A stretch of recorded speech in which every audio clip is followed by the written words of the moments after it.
శ్రీ గురుభ్యో నమః. శ్రీ మహాగణపతి నమః. మాసఫలాల కార్యక్రమానికి స్వాగతం. అక్టోబర్ నెలలో మేషరాశి వారికి ఎలా ఉండబోతుందనేది చూద్దాం.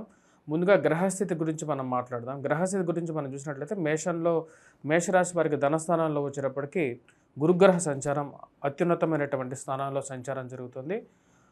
ఈ యొక్క నెల మొదట్లో వచ్చేటప్పటికి కుజుడు కూడా అనుకూలమైనటువంటి స్థానాల్లో తృతీయంలో సంచారం జరుగుతున్నది.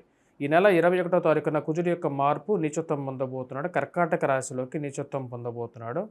అక్కడ నుండి మనకు కుజుడు యొక్క స్తంభన అనేది కూడా మొదలవబోతున్నది. ఈ యొక్క నెలలో ఇదొక మేజర్ ఇంపాక్ట్గా కూడా మనం చెప్పచ్చు, కుజుడు యొక్క నీచత్వం అనేది కూడా. మరి వాటితో పాటు మనం గమనించినట్లయితే ఇదే నెలలో వచ్చేటప్పటికి మనకు శుక్రుడు వృశ్చిక రాశి నుంచి తన యొక్క మార్పు అంటే తులారాశి నుంచి వృశ్చిక రాశికి 13వ తారీఖున, అదేవిధంగా బుధుడు వచ్చేటప్పటికి కన్య నుంచి 13వ తారీఖున తన యొక్క మార్పు జరగబోతున్నది. తన యొక్క మార్పు వచ్చేటప్పటికి కన్య నుంచి అదేవిధంగా తులాలోకి జరగబోతున్నాడు. 16వ తారీఖున అక్టోబర్ 16వ తారీఖున వచ్చేటప్పటికి రవి యొక్క మార్పు అంటే షష్టమంలో యోగకారకమైనటువంటి స్థానంలో ఉన్నటువంటి రవి యొక్క స్థానం మేషరాశి వారికి సప్తమంలోకి మారబోతున్నాడు 16వ తారీఖున. ఇటువంటి గ్రహస్థితి మార్పు చేర్పులు ఏవైతే ఉన్నాయో చివరిగా వచ్చేటప్పటికి అక్టోబర్ 21వ తారీఖున కూడా వచ్చేటప్పటికి మళ్ళీ ఒక మార్పు అనేది ఉంది. అది వచ్చేటప్పటికి బుధుడు మళ్ళీ తిరిగి వృశ్చికంలో శుక్రుడితో పాటు కలవబోతున్నాడు. ఇటువంటి గ్రహస్థితి మేషరాశి వారికి రాబోతున్నటువంటి నెల రోజుల పాటు ఎటువంటి ఫలితాలు ఇవ్వబోతుందో అనేది చూద్దాం. ముందుగా మనం గమనించినట్లయితే అక్టోబర్ 16వ తారీఖు వరకు 21వ తారీఖు వరకు ఈ యొక్క రాశి వారికి అనుకూలమైనటువంటి కాలంగానే చెప్పవచ్చు. వృత్తిపరంగా ఆరోగ్యపరంగా కూడా అనుకూలంగా ఉంటుంది. ఎందుకంటే గురువు యోగకారకమైనటువంటి స్థానంలో ఉన్నాడు. ధన సంబంధితమైన విషయాల్లో స్పెక్యులేషన్స్లో కానీ, ఫైనాన్షియల్ రొటేషన్స్లో కానీ, ఇరుగు పొరుగు సఖ్యత విషయంలో కానీ, ధన సంబంధితమైన విషయాల్లో కానీ ఇన్వెస్ట్మెంట్స్ పరంగా చాలా అనుకూలంగా ఉంటుంది. ఈ యొక్క రాశి వారికి వచ్చేటప్పటికి ఇరుగు పొరుగు సఖ్యత విషయంలో అనుకూలంగా ఉంటుంది. చేపట్టబోయే ప్రతి పనిలోనే విజయాన్ని కూడా సాధించగలుగుతారు. మానసికంగా వచ్చేటప్పటికి స్థిరమైనటువంటి నిర్ణయం తీసుకోగలిగినటువంటి శక్తిని ఆ యొక్క దేవుడి మీకు ఇవ్వగలుగుతాడు. చుట్టుపక్కల ఉన్నటువంటి వారితో సౌమ్యంగా మాట్లాడడం, మరి అందరినీ కలుపుకొని పోయేటువంటి మీ యొక్క మనస్తత్వం అనేది అందరికీ నచ్చడం, బంధువర్గంలో ఆనందం పొందడం అనేది జరుగుతుంది.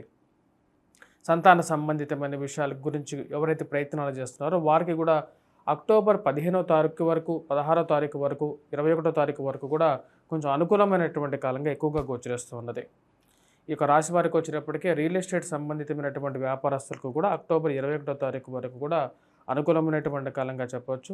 ధన సంబంధితమైన విషయాల్లో ఫైనాన్షియల్ రొటేషన్స్ అనేవి సమయానికి రావాల్సినటువంటి డబ్బు వచ్చి చేరటం అనేది మానసిక ఆనందానికి గల కారకంగా ఉంటుంది. ఈ యొక్క రాశి వారికి దుస్సాంగత్యం అనేది కొంచెం బాధించే విధంగా ఉంటుంది. ఖర్చు అనేది బాగా డబ్బు సంపాదించినప్పటికీ కూడా, ఏదో విధంగా డబ్బు వచ్చినప్పటికీ కూడా అదేవిధంగా ఆ డబ్బు ఖర్చు అవటం అనేది ఒక ఇంత ఆందోళన కలిగించే విధంగా ఉంటుంది. అక్టోబర్ 16వ తారీఖున రవి యొక్క మార్పు ఎప్పుడైతే షష్టమం నుంచి సప్తమంలోకి అంటే రవి యొక్క నీచత్వం పొందబోతున్నాడు అన్నమాట. ఈ యొక్క నెలలోనే రవి నీచత్వం, అదేవిధంగా కుజుడు యొక్క నీచత్వం కూడా పొందబోతున్నాడు. రవి తన యొక్క షష్టమ స్థానంలో నుంచి అంటే యోగకారకమైనటువంటి స్థానంలో ఈ యొక్క రాశి వారికి ఉన్నటువంటి రవి సప్తమంలోకి మారబోతున్నాడు. సప్తమంలో నీచత్వం కూడా పొందబోతున్నాడు. అప్పటి నుండి కొంచెం స్థితిలో కొంచెం మార్పు చేర్పులకి కారకంగా ఉంటుంది. శుక్రుడు బుధుడు ఇద్దరు యోగకారకమైనటువంటి స్థానంలో ఉన్నారు. 13వ తారీఖున శుక్రుడు యొక్క మార్పు వృశ్చికంలోకి మారినప్పటి నుంచి ఈ రాశి వారికి ఫైనాన్షియల్ రొటేషన్స్లో అనుకూలంగానే ఉంటుంది. డబ్బు పరంగా ఎటువంటి చిక్కులు లేకపోయినప్పటికీ కూడా ఆరోగ్యపరంగా కొన్ని చిక్కులు అనేవి ఏర్పడతాయి. ముఖ్యంగా వచ్చేటప్పటికి వైవాహిక జీవితంలోనూ కోపాన్ని తగ్గించుకోవలసినటువంటి ముఖ్యమైనటువంటి సూచన 16వ తారీఖు నుంచి ఈ రాశి వారికి వచ్చేటప్పటికి ముఖ్యంగా కోపాన్ని చాలా కంట్రోలింగ్గా పెట్టుకోవాలి. మాట్లాడిన ప్రతి విషయాన్ని చాలా ఆచితూచి మాట్లాడాలన్నమాట. ఎందుకంటే ఈ రాశి వారికి రవి నీచత్వం పొందబోతున్నాడు. రవి సప్తమంలో నీచత్వం పొందినప్పుడు అంత అనుకూలమైనటువంటి ఫలితాలు ఉండవు. ముఖ్యంగా వచ్చేటప్పటికి ఇన్వెస్ట్మెంట్స్ పరంగా మనం గమనించినట్లయితే 16వ తారీఖు నుంచి కొన్ని జాగ్రత్తలు తీసుకొని దాని తర్వాత ముందుకు వెళ్ళాలి ఈ రాశివారు. మరియు అదేవిధంగా చేసేటువంటి పనుల్లో అంటే మీకు అనవసరమైనటువంటి పనుల్లో మీరు తలదూర్చడం అనేది మానేయటం మంచిది 16వ తారీఖు తర్వాత. ఎందుకంటే నీలాప నిందలు అంటే మీరు చేయనటువంటి పనిని కూడా మీ తలకి చుట్టేటువంటి మనుషులు మీ చుట్టూ ఉంటారనే విషయాన్ని గుర్తుపెట్టుకోవాలి. అటువంటి విషయాల్లో మీరు తలదూర్చినట్లయితే మటుకు ఈ యొక్క నీలాప నిందలు ఏవైతే ఉంటాయో అంటే మీరు చేయనటువంటి పనుల్లో కూడా మీరు మోయాల్సినటువంటి పరిస్థితి ఏర్పడాల్సినటువంటి సిచ్యువేషన్ అనేది 16వ తారీఖు తర్వాత ఏర్పడటానికి అవకాశం గోచరిస్తుంది. ఎందుకంటే రవి నీచత్వం పట్టినప్పుడు ఉద్యోగ పరంగాను మరియు అదేవిధంగా కెరియర్ పరంగాను మూమెంట్ అనేది అంత అడ్వాన్స్మెంట్గా ఉండదు. సప్తమంలో రవి ఎప్పుడైతే నీచత్వం పడతాడో యాక్చువల్గా ఆరోగ్యపరంగా చిక్కులు మరియు అదేవిధంగా కెరియర్ పరంగా కూడా కొన్ని అడ్డంకులు సృష్టించడానికి ఎదుటివారు ఎక్కువగా ప్రయత్నం చేస్తూ ఉంటారు. 21వ తారీఖున ఈ రాశి వారికి వచ్చినప్పటికీ మనం గమనించినట్టయితే కుజుడు చతుర్థంలో నీచత్వం పొందుతున్నాడు. 21వ తారీఖు వరకు కుజుడు తృతీయంలో ఉన్నప్పుడు రియల్ ఎస్టేట్ వ్యాపారస్తులకి ఎలాగైతే అనుకూలమైనటువంటి ఫలితాలు ఎలాగైతే ఇవ్వగలిగాడో 21 నుంచి కుజుడు నీచత్వం పొందినప్పుడు కుజ స్తంభన అనేది కూడా స్టార్ట్ అవబోతున్నది. వాటిలో ఆ యొక్క స్తంభనలో మొదటి భాగంగా వచ్చినప్పుడు కుజుడు నీచత్వం పొందుతాడు. కుజుడు నీచత్వం ఎప్పుడైతే పొందుతాడో ఆరోగ్యపరంగా కొన్ని చిక్కులు అనేవి ఎదురవడానికి అవకాశం అనేది ఎక్కువగా గోచరిస్తూ ఉన్నది. తల్లిగారి ఆరోగ్య సంబంధితమైన విషయాల్లోనూ, గృహ కొనుగోలు, వాహన కొనుగోలు సంబంధితమైన విషయాల్లోనూ చాలా జాగ్రత్తగా ఉండాలి.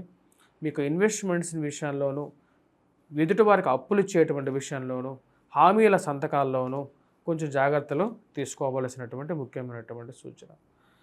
అధికమైనటువంటి కాన్ఫిడెన్స్ లెవెల్స్ ఉండటం అనేది ప్రతి ఒక్కరికి మంచిది. కానీ మనం చేసేటువంటి విషయాలని 1-2 సార్లు బేరీజ్ వేసుకున్న తర్వాత ముందుకు వెళ్ళినట్లయితే అనుకూలంగా ఉంటుంది. ఈ యొక్క నెలలో మొదటి 16 రోజులు అలాగే 21 రోజుల వరకు మనం చూసినట్లయితే మొదటి first half of the month వచ్చేటప్పటికి ఎక్కువగా అనుకూలమైనటువంటి ఫలితాలే గోచరిస్తూ ఉన్నాయి. వృత్తిపరంగా, వ్యాపార పరంగా కూడా మొదటి 15 రోజులు అనుకూలంగా ఉంటుంది. ఫైనాన్షియల్ రొటేషన్స్తో పాటు ప్రమోషన్స్, ఇంక్రిమెంట్స్ గురించి ప్రయత్నాలు చేసేటువంటి వారికి ఉద్యోగ మార్పు చేర్పులకి అనుకూలంగా ఉంటుంది.